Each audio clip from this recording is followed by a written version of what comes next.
Don't even get me started on Michelle Obama. Did he just talk about Michelle? Did he? Yeah, I said it. Yeah. Ooh, okay.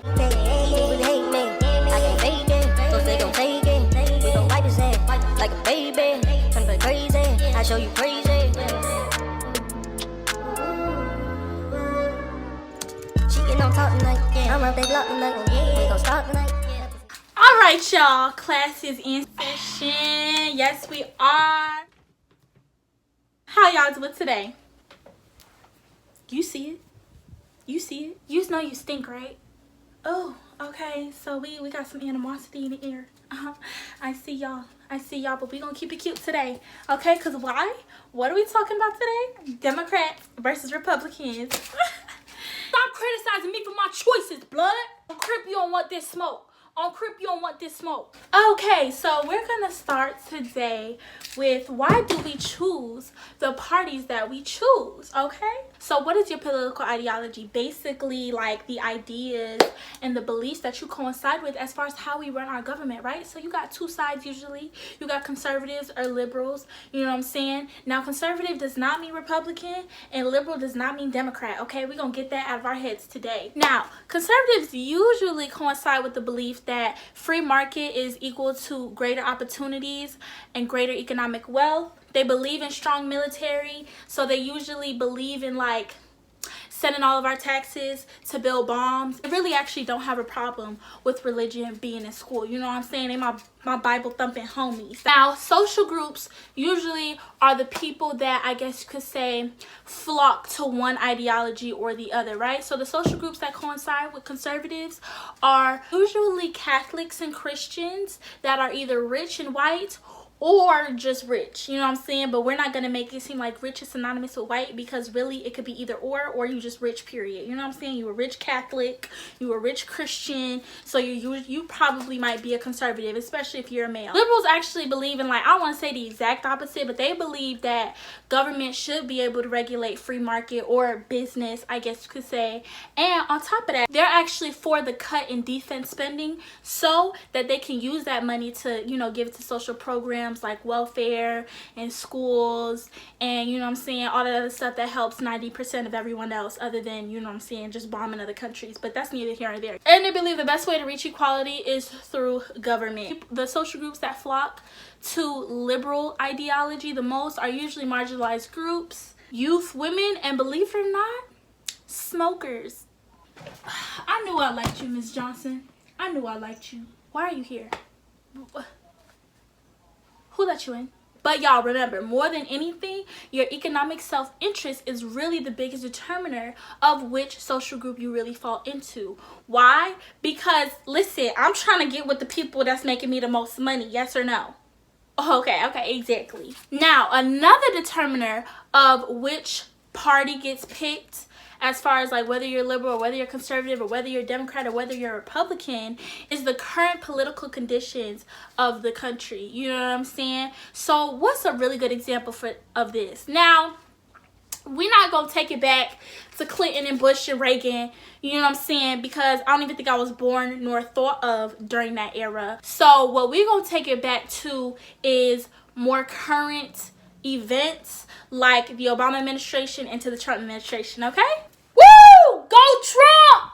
Now listen, what we not gonna do is that, okay? Would it kill you to shut up?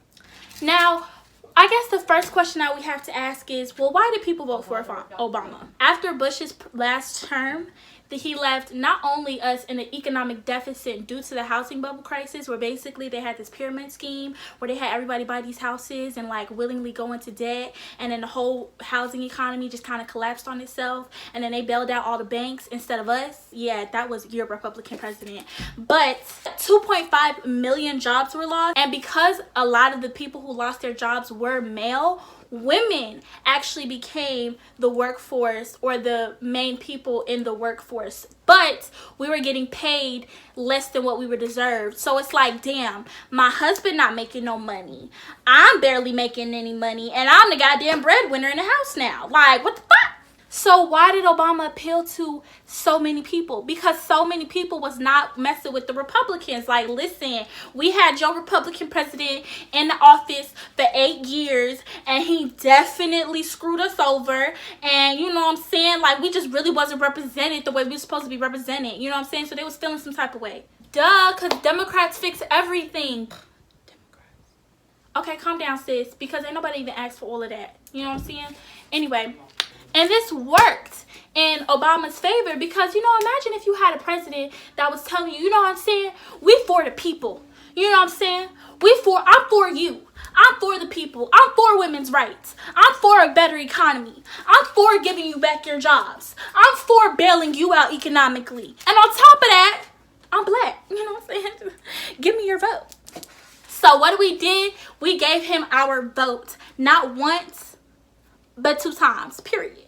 Look, he did a pretty decent job. His first term was pretty good, you know what I'm saying? He had a Democratic House, Nancy Pelosi, which made it easier for them to, I guess you could say, settle on certain bills to pass. Now, part of these bills was the Better Care Act. Now, the Better Care Act was good for women, you know what I'm saying? So now we could get paid more in this economic, you know what I'm saying, state that we're in, where my husband probably don't got no damn job. Then he also passed the Recovery Act. Now, the Recovery Act was basically like our little bailout. You know what I'm saying? People got money so that they could take care of their families and stuff. It was like stimulus before stimulus was stimulus. Now, did it do a whole lot? Not really. No, it didn't do everything that we, you know, thought it was going to do, but it did enough, and it helped us stay afloat. And I think that's what Obama is known for more than anything, is actually being able to take a economy that was on a downturn, literally spiraling out of control, like a bad 4-pile car up accident. Like, that's how bad we was, you know what I'm saying? And then he was able to take that 4-car pile up and like reduce it to a 2-car pile up in like his first term. And then he also passed the Affordable Care Act, which, like, I guess some people could say is the closest thing to health care. What are you talking about? I'm speaking. Thank you. Now, you know, people forgot to go back and vote for the Congress, you know, House. So it turns out his second term, he got reelected, but he had a Republican House. So passing laws was just harder. You know what I'm saying? We weren't agreeing on things anymore. We were kind of getting into another little gridlock. People was at odds and stuff just wasn't working out how it used to. You know what I'm saying? But then why did so many people vote for Trump if Obama didn't even do half bad? You want to know what? I'm really glad you asked, because that's literally my next point. Now, although we were doing okay after a real big economic crisis, people still weren't really satisfied. And there were still a lot of people that were kind of poor. There were still certain states that were still economically drowning. The reason for this is because those states had economies that were very reliant on manufacturing businesses, steel and mining companies. And after the NAFTA bill had kind of gone wrong, basically, which is when all of these businesses started to outsource to these third world countries because they could get cheaper labor and cheaper supplies and cheaper everything, especially to China. They kind of left the US, and, you know, they just never came back. And those cities who relied heavily on steel, relied heavily on manufacturing, relied heavily on coal mining and all this other stuff, began to experience an economic downturn the beginning of the NAFTA and, you know, through Obama's presidency as well. Because there was never anything to replace the economic chunk that was taken out of those states or those cities when all of this stuff was going down. Well, you have these cities or states who has a large chunk of their economy missing, they start experiencing a lot of budget cuts. So schools have to reduce funding, certain programs for aid within the cities reduce funding. People can't, you know, find a job. If people can't find a job, then that means nobody's spending money. And if nobody's spending money, that means all these businesses are drowning because they don't have any customers. Exactly. And Trump said he was going to bring all them jobs back. Interrupt me one more time. It's gonna be me and you. Now, another thing that kind of worked to Obama's disservice is the fact that many African Americans felt underrepresented under his administration. Don't even get me started on Michelle Obama. Did he just talk about Michelle? Did he? Yeah, I said it. Yeah. Ooh, okay. What? You don't want this? We not gonna come for Miss Obama, all right? We didn't even need to go there. I feel real weird about that right now. Situations like Troy Davis, where he was sent to death row unjustly because he was framed for something that he didn't commit, and everybody asked the president to put a stop to it, and he failed to. Another thing would be the Flint, Michigan crisis. Nobody stepped in for that. Another thing would be, despite him and Joe Biden's efforts to undo some of the damage caused by the crime bill in 1994, there was still no real fundamental change in the challenges that African Americans or other marginalized communities face within the system. That, and then the Affordable Care Act, or Obamacare, actually taxed people who didn't want to pay for private health care. So I'm being taxed, nothing's changing for me, and I'm still not rich. So people were kind of had a bad taste in their mouth a little bit post Obama. Although majority of people love him and he was very much so sensationalized, not many people really felt like much of a difference was being made. The times that we were experiencing now weren't as great as the times that we had experienced previous to the whole collapse of our economy, basically. Just like you had Obama appealing to people's desires for a better economy, a better system, Trump did the same thing with the whole Make America Great campaign. Hey, Make America Great again! Woo! I don't get paid enough for this.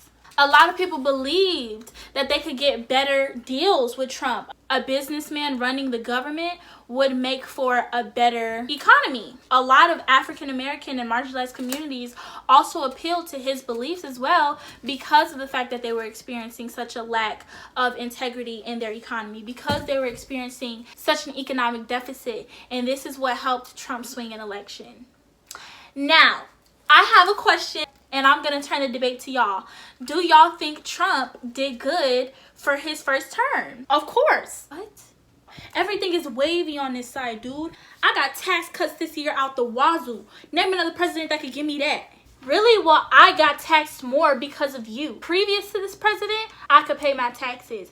After him, I'm in tax debt. We live in a capitalist economy. The best way to make money or to get rich is to build a business. They call it a free market for the reason. It's not hard. Anyone can join. It's not a club like your unions. Of course, that's easy for you to say. But while you're capitalizing, I'm suffering. I'm getting overworked, paid less, and on top of that, I'm getting disrespected by people of your party. I mean, I don't even understand how you can support someone who's so blatantly racist. How can you know that you trust them? She literally just said that they did nothing for you for the past 2 terms. I'd rather know who my enemies are than get stabbed in the back by someone who was smiling in my face. Well, your president is ethically retarded. Woo! Well, either way it goes, they're all corrupt, right? Can I give you some?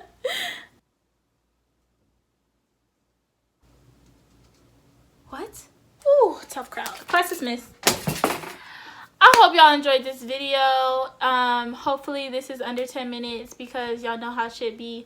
But make sure y'all like, comment, and subscribe. Go follow me on my business page and on this page.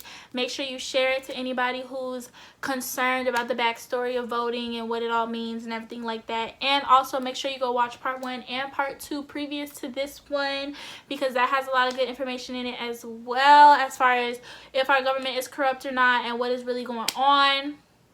If you do choose to vote in this 2020 election, please make sure that you're making an informed vote, an informed decision. Please do not vote blindly. That is so much more dangerous than not voting. Seriously, like, for real. It is a lot, but I promise you it'll be beneficial to you to do so. I love you all so much, more than you can understand. I hope you enjoyed this video, and I'll see you on the next one, babies. Bye!